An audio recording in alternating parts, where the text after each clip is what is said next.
Hello. आप सभी का स्वागत है मेरे चैनल जेई सॉल्यूशंस पर। लास्ट क्लास में हम लोग बात कर रहे थे डोमेन ऑफ फंक्शन के बारे में, और उसमें हम लोगों ने ये सीखा था कि अगर लॉगरिथमिक टाइप का कोई फंक्शन है जिसमें लॉग का यूज़ हुआ है, तो हम उसके डोमेन को कैसे फाइंड आउट करते हैं। आज हम कुछ ऐसे क्वेश्चंस करेंगे जिसमें एक function greatest integer function involve होगा, यानी कुछ क्वेश्चंस डोमेन के जिसमें ग्रेटेस्ट इंटीजर फंक्शन का यूज़ हो रहा होगा, उसका डोमेन हम फाइंड आउट करेंगे। तो उन क्वेश्चंस से पहले हम ये समझ लेते हैं कि ग्रेटेस्ट इंटीजर फंक्शन क्या है। Greatest integer function, greatest integer function को हम डिनोट करते हैं स्क्वायर ब्रैकेट से, स्क्वायर ब्रैकेट में x। इसका जो डेफिनेशन है वो ये है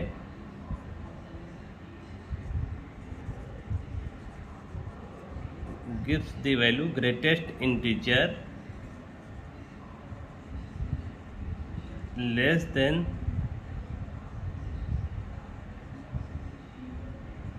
इक्वल टू x। यानी कि ये जो ग्रेटेस्ट इंटीजर फंक्शन है, इसका मीनिंग ये हुआ कि ये वो वैल्यू देगा जो इससे कम सबसे बड़ा इंटीजर होगा। यानी कि x के ग्रेटेस्ट इंटीजर का मीनिंग ये हुआ कि ये एक इंटीजर वैल्यू को देगा, वो इंटीजर वैल्यू ग्रेटेस्ट इंटीजर होगी जो x से कम होगी। मीनिंग जैसे हम कहें कि 4.3 का ग्रेटेस्ट इंटीजर वैल्यू, तो ग्रेटेस्ट इंटीजर जो 4.3 से लेस हो। तो 4.3 से बहुत सारे इंटीजर्स लेस हैं, 4 है, 3 है, 2 है, 1 है, लेकिन सबसे बड़ा इंटीजर जो 4.3 से कम है वो 4 हुआ। ठीक है। इसी तरीके से अगर हम कहें 3.7 की ग्रेटेस्ट इंटीजर वैल्यू क्या होगी, दैट इज़ 3। इसको हम एक रियल लाइन पर बनाकर देख सकते हैं। अगर ये वैल्यू हमारी 3.7 है तो इससे जस्ट पहले जो इंटीजर होगा वही वैल्यू आएगी। अब इसमें जैसे मान लीजिए हमारे पास हमने एक और वैल्यू लिखी 1.3 माइनस की 1.3, तो हम देखते हैं ये 0 है और 0 से लेट्स ये -1, ये -2, और -2 और -1 के बीच में कहीं ये वैल्यू होगी -1.3। अब हमको निकालना है कि ग्रेटेस्ट इंटीजर, सबसे बड़ा इंटीजर जो -1.3 से कम हो। तो -1.3 से जो कम है वो कौन सा नंबर है, -2। -3 भी होगा, -4 भी होगा, लेकिन -3, -4 इन सब में जो सबसे बड़ा इंटीजर जो -1.3 से कम है दैट इज़ -2। तो इसकी जो वैल्यू होगी वो क्या होगी, -2। तो आप ये समझे होंगे कि ग्रेटेस्ट इंटीजर फंक्शन किस तरह से वर्क कर रहा है। अब क्वेश्चंस पर जाने से पहले हम ये देख लेते हैं कि क्वेश्चंस में जब हम इसका यूज़ करेंगे तो उससे पहले कुछ हम ग्रेटेस्ट इंटीजर के बारे में जान लें कि अगर हम ग्रेटेस्ट इंटीजर फंक्शन का ग्राफ बनाएं तो ग्राफ देखिए किस तरह से बनेगा। उसका फंक्शन है हमारा f(x) equal to greatest integer x। देखिए इसको हम ब्रेक कर लेंगे, 0, 1, 2, 3, 4 और इधर -1, -2, -3। ठीक है। अब देखिए हमें इसका ग्राफ बनाना है, तो 0 पर ये वैल्यू 0 देगा, 1 पर ये वैल्यू 1 देगा, क्योंकि 1 की ग्रेटेस्ट इंटीजर वैल्यू वही रहेगी सेम। लेकिन अगर 0 और 1 के बीच में कोई भी नंबर है, जैसे 0 और 1 के बीच में हमने लिया 0.2, तो 0.2 की जो ग्रेटेस्ट इंटीजर वैल्यू होगी वो क्या होगी, 0 होगी। लिहाजा 0 से 1 के बीच में ये ग्राफ कुछ इस तरीके से ये लाइन बन जाएगी। 0 से 1 के बीच में हमेशा वैल्यू क्या रहेगी इसकी, 0 रहेगी। ऐसे ही अगर हम देखें 1 पर वैल्यू 1 है, लेकिन अगर हम 1 से कोई 1 और 2 के बीच की वैल्यू लेते हैं 1.2 या 1.3, तो इसकी ग्रेटेस्ट इंटीजर वैल्यू क्या होगी, 1 होगी। यानी 1 और 2 के बीच में हम कोई भी नंबर लें उसकी ग्रेटेस्ट इंटीजर वैल्यू क्या रहेगी, 1 रहेगी। तो हमने एक ग्राफ बना दिया 1 और 2 के बीच के लिए। 2 पर वैल्यू 2 होगी, लिहाजा 2 से पहले पहले तक ये ग्राफ बनेगा। 2 से फिर हम 3 के बीच में बनाएंगे, तब 2 पर वैल्यू 2 होगी, या 2 पॉइंट समथिंग कुछ है अगर 2 और 3 के बीच की वैल्यू, तब ये बन जाएगा ग्राफ हमारा ये। तो उसकी वैल्यू हमेशा क्या आएगी, 2 आएगी। 2.3, 2.7, 2.9 सब की वैल्यू हमें क्या मिलेगी, 2 मिलेगी। और ये जो एंड पॉइंट है वहाँ पर ये रहेगा डिसकंटिन्यूअस फंक्शन, ठीक है। इसी तरीके से 0, -1 और 0 के बीच की अगर देख लें, ठीक है, तो वैल्यू हमारी रहेगी -1। जैसे अगर हम कहें माइनस का 0.3 है, तब भी वैल्यू क्या होगी, -1। तो -1 हमने बना लिया। -1 और -2 के बीच अगर हम कोई वैल्यू लेते हैं, तब उसकी ग्रेटेस्ट इंटीजर वैल्यू आएगी -2। तब ये, तो इसको कहते हैं स्टेप फंक्शन। तो ये जो हमारा फंक्शन है ये क्या कहलाता है, स्टेप फंक्शन, ठीक है। अब इसको हम एक तरह से और लिख लें पहले, फिर उसके बाद हम क्वेश्चंस पर बात करेंगे। इसका मतलब ये हुआ कि जो ग्रेटेस्ट इंटीजर फंक्शन है x, इसको अगर हम इंटरवल में ब्रेक करें, इंटरवल में अगर हम इसको ब्रेक करें, तब देखते हैं कि इसकी वैल्यू 0 होगी या 1 होगी या 2 होगी या 3 एंड सो ऑन, या -1 -2, इस तरीके से इसकी वैल्यू आएगी, इंटीजर वैल्यू। तो 0 कब आएगी, जब x की वैल्यू 0 से बड़ी है लेकिन 1 से छोटी हो। 0 पर 0 मिलेगी, या 0 से 1 तक हो वैल्यू। 1 को इंक्लूड नहीं करेंगे हम, क्योंकि 1 को अगर इंक्लूड कर देंगे तो 1 पर ग्रेटेस्ट इंटीजर x की वैल्यू क्या रहेगी, 1 रहेगी। तो ये मिलेगा हमें ओपन, 1 पर ओपन होगा और 0 पर क्लोज्ड होगा। यानी 0 और 1 के बीच में कोई भी नंबर लें, फॉर एग्जांपल 0.999999, तब भी उसकी ग्रेटेस्ट इंटीजर वैल्यू क्या होगी, 0 होगी, जो कि यहाँ लिखी है, ठीक है। लेकिन अगर हमने 1 ली या 1 से बड़ी, तभी वैल्यू चेंज हो जाएगी। इसी तरीके से यहाँ पर 1 कब आएगा, जब x लाई करेगा बिटवीन 1 एंड 2, तो पूरा ओपन रखना है हमें और 1 पर क्लोज किया। इसको ऐसे लिख सकते हैं, x < 0 < 1, और यहाँ पर x < 1 < 2, x ग्रेटर देन 1 है और लेस देन 2 है, यानी x lies between 1 and 2 including 1। 2 के लिए देखेंगे तब x बिलोंग्स टू 2 to 3, ठीक। इसी तरीके से यहाँ देखेंगे अगर -1, तो -1 किसके लिए होगा, हमारा -1 होगा। -1 का वैल्यू मिलेगी हमें, -1 वैल्यू मिलेगी अगर हमारी वैल्यू, देखिए यहाँ से देख लीजिए इसको समझने के लिए, ये 1 है और ये 0 है और ये -2। तो -1 वैल्यू हमें कब मिलेगी, जब हमारी वैल्यू -1 और 0 के बीच में होगी, ठीक है। -1 होगी तब, या -1 और 0 के बीच में होगी। तो इसको हम क्या करेंगे, क्लोज कर लेंगे, -1 to 0 पर ओपन। -2 वैल्यू कब मिलेगी, जब हमारी वैल्यू क्या होगी, या तो -2 ही हो या -2 और -1 के बीच में हो, ठीक है। तो x belongs to -2 to -1 open. इस तरीके से हम इसको स्टेप फंक्शन को इंटरवल में ब्रेक कर सकते हैं। अब जो क्वेश्चंस हैं डोमेन के, उन पर जाने से पहले थोड़ा सा 1-2 चीज़ें हम और जान लें जो उसमें यूज़ होंगी। नंबर 1, कि यदि सपोज हमारा मॉड x जो कि इंटीजर वैल्यू ही होगी, हम जान रहे हैं कि ये इंटीजर वैल्यू होगी, ठीक है। सपोज ये इंटीजर वैल्यू हमारी 2 है। अब अगर इंटीजर वैल्यू ये हमारी 2 है तो जैसे अभी हमने लिखा था, तब x की वैल्यू क्या होगी? अब x की वैल्यू या तो 2 होगी या 2.1, 2.3, 2.4, उसकी ग्रेटेस्ट इंटीजर वैल्यू 2 ही आएगी। तो x की जो वैल्यू है वो 2 से कहाँ तक हो सकती है? 3, लेकिन 3 पर ओपन, यानी 2.99999999 ये हो सकती है, लेकिन 3 को हमें इंक्लूड नहीं करना है। 3 को इंक्लूड करेंगे तो ग्रेटेस्ट इंटीजर 3 इज़ 3, ठीक है। तो ये x बिलोंग्स टू 2 to 3, यानी 2 को इंक्लूड करेंगे और 3 को हम इंक्लूड नहीं करेंगे। तो एक चीज़ ये जान लीजिए, ठीक है।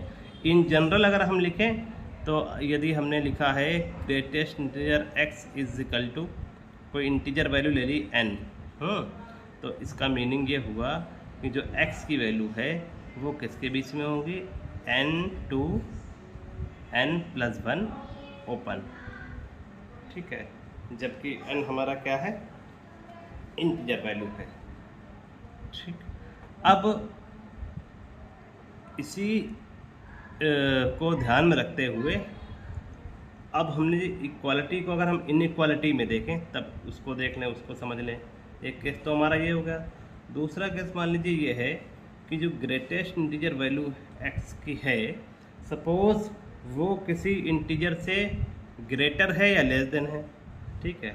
जैसे मान लीजिए greater than equal to suppose 3 है, हाँ, और एक केस ले लेंगे लेस देन इक्वल टू 3। तो अगर ग्रेटेस्ट इंटीजर वैल्यू, जो ग्रेटेस्ट इंटीजर x की वैल्यू है वो ग्रेटर देन इक्वल टू 3 है, तब हमें ये देखना है कि x हमारा किसके बीच में लाई करेगा। तो फिर ग्रेटर देन इक्वल टू 3 का मतलब क्या? ये हमें क्या देगा? हमेशा इंटीजर वैल्यू। तो इसका मीनिंग ये हुआ कि ग्रेटेस्ट इंटीजर x की वैल्यू या तो 3 होगी या 4 होगी या 5 होगी या 6 होगी। 3 होने के लिए हमारे पास इंटरवल क्या आएगा? अगर वैल्यू हमने ली 3, तब 3 के लिए इंटरवल ही आ जाएगा 3 to 4, 4 पर ओपन। लेकिन यदि ग्रेटेस्ट इंटीजर x की वैल्यू 4 है, जो भी हो सकती है क्योंकि ग्रेटर देन इक्वल टू 3 लिखा है यहाँ पर, तब अगर 4 होगी तो हम क्या लिखेंगे इसको? 4 to 5। आप इसको सेटिस्फाई 4, 5, 6, 7 सारे इंटीजर्स कर रहे हैं जो 3 से बड़े हैं। तो इस तरीके से ये यूनियन होता चला जाएगा।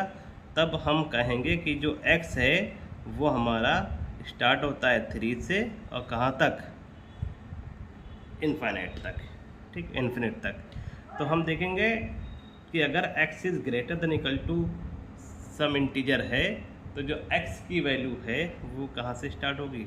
3 to इन्फिनिटी, या जो इंटीजर हमें दिया हुआ है। इन जनरल भी हम इसको लिख सकते हैं, ठीक है। इसी तरीके से अगर मान लीजिए हमारा ये है greatest integer x less than equal to 3, ठीक है। अगर ये होता तो अगर लेस देन इक्वल टू 3 है तब फिर से हम वही देखेंगे कि अगर हमारी वैल्यू 3 है, तो 3 है तो 3 के लिए हमारा क्या बनेगा? 3 के लिए बनेगा वही, 3 के लिए बनेगा 3 to 4, ठीक है। अब इसको 2 भी सेटिस्फाई कर रहा है, तो यानी कि 2 भी हो सकता है, ये वैल्यू 2 भी हो सकती है, यानी ग्रेटेस्ट इंटीजर x की वैल्यू 2 होगी। तो 2 होगा तब हमारा ये यूनियन किससे आ जाएगा? 2 to 3। यदि हम 1 लें तब क्या लिखेंगे? यूनियन में 1 to 2 पर ओपन एंड सो ऑन। अब इसको हम यूनियन अगर करते जाएं, ठीक है, तब ये इन्फिनिटी तक सारी वैल्यू आएंगे, माइनस इन्फिनिटी तक जाएगा। ये नेक्स्ट क्या आएगा? नेक्स्ट आएगा ये 1 से 2 आया है, नेक्स्ट आ जाएगा 0 to 1, और इस तरीके से अभी माइनस की वैल्यू चलने लगेगी, ठीक है। तब इसको हम कैसे लिखेंगे कि जो सबसे बड़ी वैल्यू है 4 है, उससे पहले के सारे नंबर आएंगे x belongs to minus infinity to 4, ठीक है। यहाँ 4 पर कैसा होगा? ओपन होगा। तो अगर हम जैसे लिखें greatest integer x is less than equal to 5, तो ये क्या इम्प्लाई करेगा? x belongs to minus infinity to 6 पर क्या कर देंगे ओपन। देखिए अगर greatest integer x less than equal to 5 meaning greatest integer x की वैल्यू 5 भी होगी, 4 भी हो सकती है, 3, 2, 1 सब सेटिस्फाई करेंगे। 5 के लिए इंटरवल क्या आएगा, 5 के लिए जो इंटरवल आएगा हमारा वो कब का 5 मिलेगा हमें, जब 5 वैल्यू हो या 6 तक भी कोई वैल्यू हो, 5.9, 5.999999, तो उस पर वैल्यू भी हमें कितनी मिलेगी, 5 मिलेगी। तो 5 के लिए इंटरवल मिलेगा हमें 5 to 6, है ना। 4 के लिए मिलेगा 4 to 5। तो इस तरीके से जब हम यूनियन करेंगे तो x बिलोंग्स टू हमें मिल जाएगा -∞ to 6, यानी इसके लिए हम इस तरीके से लिखेंगे, ठीक है। और ग्रेटर देन इक्वल टू के लिए उसी पॉइंट से लिखते हैं इन्फिनिटी तक, और लेस देन इक्वल टू के लिए हम 1 बढ़ा देते हैं। तो इस तरीके से हम -∞ to 6 ये हमने लिख दिया, ठीक है। तो अब ये 3 चीज़ें हो गई। एक तो अगर इक्वल है तब कैसे करेंगे, और अगर ग्रेटर इंटीजर x की value greater than equal to में यानी इनइक्वालिटी है तब हम कैसे करेंगे, ये हमने आपको बताया। अब हम चलेंगे उन क्वेश्चंस के ऊपर जिन क्वेश्चंस में डोमेन पूछा है और ग्रेटेस्ट इंटीजर इन्वॉल्व है, ठीक है। जैसे हम एक क्वेश्चन लेते हैं, सपोज एक सिंपल सा भी ले लेते हैं, f(x) is equal to greatest integer x square minus greatest integer x minus 6 is equal to, ये हमारा फंक्शन है, ठीक है। इस फंक्शन का हमें डोमेन निकालना है, तब तो हम ये कह देंगे इस फंक्शन का डोमेन क्या होगा। ये तो हर x के लिए डिफाइंड है, इसका डोमेन क्या हो जाएगा, इसका डोमेन हो जाएगा होल R। लेकिन अगर हम इससे पहले कुछ यूज़ कर लें, सपोज हमने लिख दिया लॉग, कि ये लॉग के अंदर है और ये फंक्शन हमारा है log greatest integer x square minus greatest integer x minus 6, ठीक है। अब इसको हमको सॉल्व करना है, डोमेन फाइंड आउट करना है। तो अब इसमें डोमेन के लिए सबसे पहले हम लॉग के लिए देखेंगे। लॉग हमें पता है लॉग कब डिफाइंड है, पॉजिटिव नंबर पर ही डिफाइंड होता है लॉग, 0 से अगर कोई बड़ा नंबर है उसके लिए। तो डोमेन के लिए फॉर डोमेन जो ये वैल्यू है ब्रैकेट में जो है x square minus mod x, sorry greater integer x या फ्लोर एक्स भी कह सकते हैं, फ्लोर एक्स माइनस 6 क्या होना चाहिए, स्ट्रिक्टली ग्रेटर देन 0, क्योंकि इक्वल टू 0 पर भी लॉग डिफाइंड नहीं है। अब यहाँ से हम क्या करेंगे, देखिए अगर सिंपल लिखने के लिए हम ये कर सकते हैं, क्योंकि ग्रेटेस्ट इंटीजर एक्स मतलब एक इंटीजर ही होगा, उस इंटीजर को सपोज हमने k मान लिया कि k है, तो k square minus k minus 6 should be greater than 0। It implies, इसके हम फैक्टर कर लें, फैक्टर करेंगे तो इसके फैक्टर क्या मिलेंगे हमें, 3 और 2 मिल जाएंगे। तो 3 और 2 -3 + 2, ठीक है। तो ये हो गया हमारा, इसका फैक्टर कर लिए हमने -3 और +2, k + 2 इज़ ग्रेटर देन 0। अब ये आ गया, हमारी इक्वेशन बन गई है। अब हमको ये देखना है कि k की किस वैल्यू के लिए ये वैल्यू ग्रेटर देन 0 है। तो उसके लिए हम पहले भी आपको बता चुके हैं, जो रूट्स हैं, एक हमारा है k =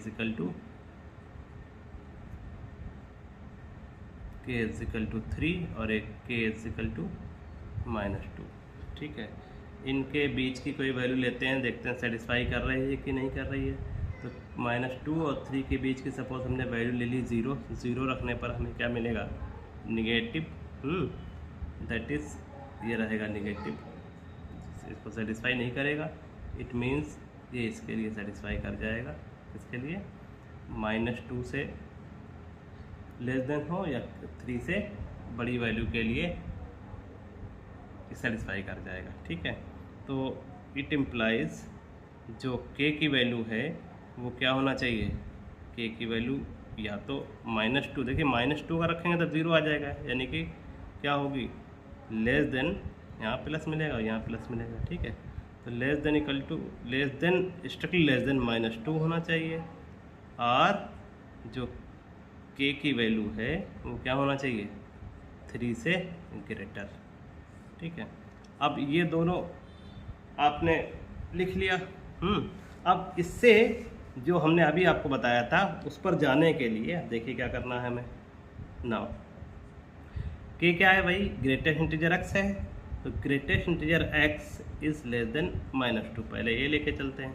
अच्छा, जो अभी हमने किया था उसमें हमारा ये इक्वालिटी के साइन में था, ठीक है। तो अब हम इसको इक्वल साइन में हम लिख लेंगे। ग्रेटेस्ट इंटीजर x की वैल्यू यानी फ्लोर x की वैल्यू क्या है, -2 से स्ट्रिक्टली लेस देन है, तो इसको हम लिख सकते हैं floor x less than equal to -3, ठीक है।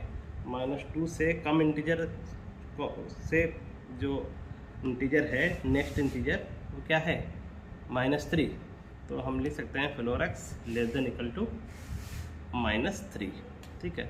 अब यहाँ से जो बताया था हमने कि क्या होगा, अगर रियल लाइन पे देखिए यहाँ -3 है, उससे पहले क्या होगा -2, ठीक है, और इधर -4।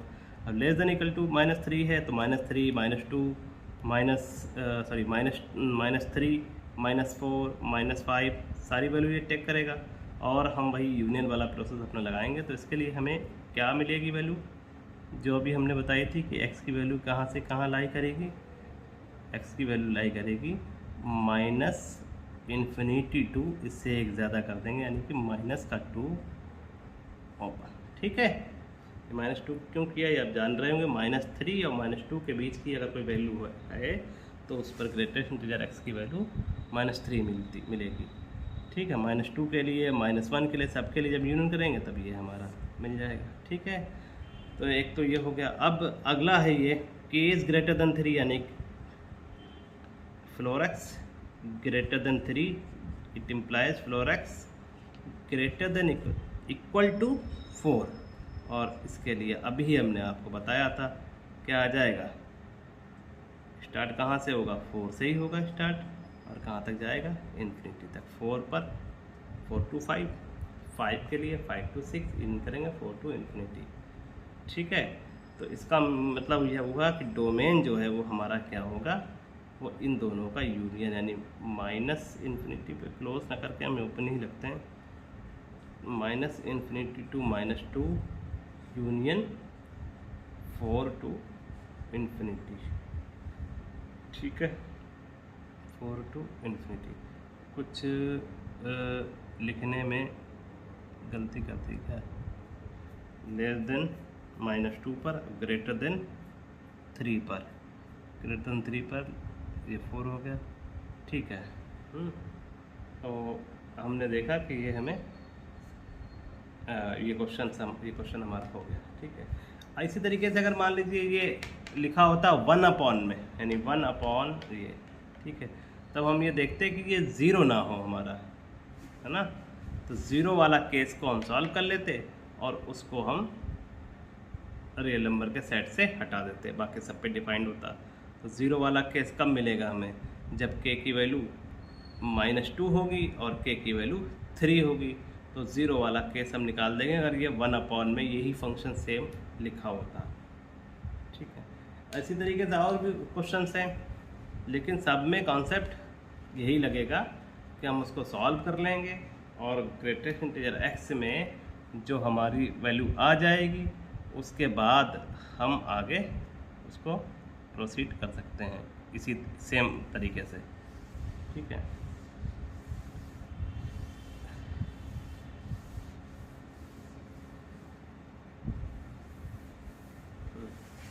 इसी तरीके से एक फंक्शन हमारा और यूज़ होता है जिसको बोलते हैं फ्रैक्शन फंक्शन, यानी कि फ्रैक्शन फंक्शन x। इसकी डेफिनेशन क्या होगी, x हमारी वैल्यू है और उसमें से ग्रेटेस्ट इंटीजर x को हम निकाल दें तो जो पार्ट बचेगा वो फ्रैक्शन पार्ट होगा। जैसे मान लीजिए 7.3 है, इसकी ग्रेटेस्ट इंटीजर वैल्यू 7 है, अब कितनी आएगी 0.3, तो अगर हम इसकी फ्रैक्शन वैल्यू निकालेंगे तो कितनी आएगी फ्रैक्शन वैल्यू 0.3, ठीक है। इसी तरीके से अगर हम नेगेटिव नंबर का देखते हैं, जैसे मान लीजिए हमें 4 है, इसकी हमें फ्रैक्शन वैल्यू फाइंड आउट करना है। तो फ्रैक्शन वैल्यू का जो है हम निकालने के लिए, फ्रैक्शन वैल्यू निकालने के लिए क्या करेंगे, इसकी फ्रैक्शन वैल्यू कैसे निकलेगी, x यानी कि 2.4 और माइनस में 2.4 की जो ग्रेटेस्ट इंटीजर वैल्यू है वो ले लेंगे। तो माइनस का 2.4 और ये वैल्यू कितनी आएगी आपकी, माइनस की 3, ठीक है। तो दैट इज़ +3 और ये आ गई आपकी 0.6।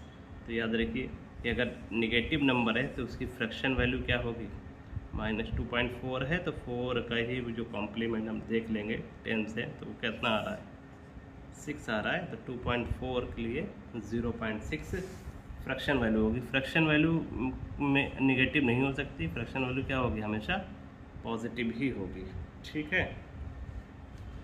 और अगर फ्रैक्शन वैल्यू का हम ग्राफ बनाएं तो बिल्कुल सिंपल सा देखिए ग्राफ भी बन सकता है। जैसे हम कहें 0 to 1, ठीक है, 0 से 1 के बीच में अगर हमने लिया 0.1 तब फ्रैक्शन क्या आएगा, 0.1 ही आएगा, है ना। 0.2 तो फ्रैक्शन वैल्यू क्या आएगी, 0.2 ही आएगी। तो जैसे y = x का ग्राफ बनता है वैसे 0 to 1 के लिए बन गया। 1 से 2 के बीच में देखें, जैसे 1.2 है तो 0.2 आ जाएगी, अगर 1.4 है तो 0.4 आ जाएगी, है ना। तो ये इसके लिए भी ये आ जाएगा। और अगर 2 है तो 2 पर वैल्यू क्या मिलेगी हमें, 0। 1 पर वैल्यू क्या मिलेगी हमें, फ्रैक्शन वैल्यू 0। तो इस तरीके से 2 to 3, 3 to 4 और ये हमारे सारे ग्राफ इसके बन जाएंगे, ठीक है। तो ये फ्रैक्शन के लिए आपका ग्राफ है।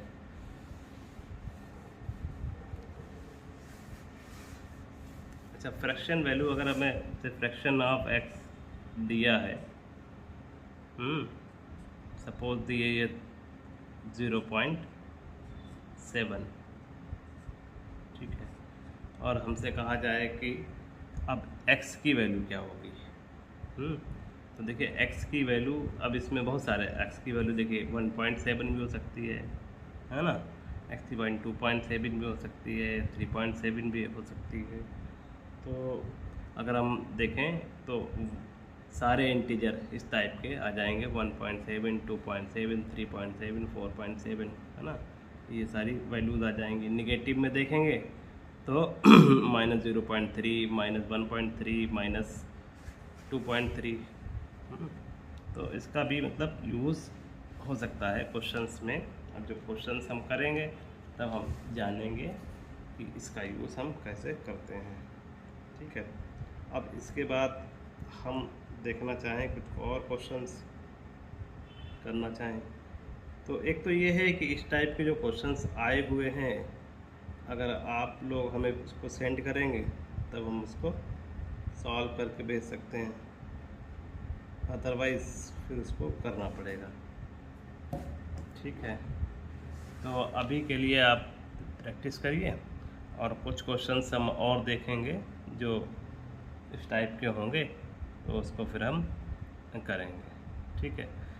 और भी बहुत सारे जो हमारे ट्रिग्नोमेट्रिक फंक्शंस हैं उसके अंदर भी ग्रेटेस्ट इंटीजर वैल्यू यूज़ हो सकती है और वो हमको फाइंड आउट कर सकते हैं हम उसको, ठीक है, चाहे वो लॉग में हो या किसी और ट्रिग्नोमेट्रिक फंक्शन में हो, ठीक है। तो आज के लिए इतना ही। आप इसको एक बार पढ़ लीजिए, देख लीजिए और कल हम कुछ और क्वेश्चंस के साथ में आपसे मिलेंगे, ठीक है। धन्यवाद, शुक्रिया।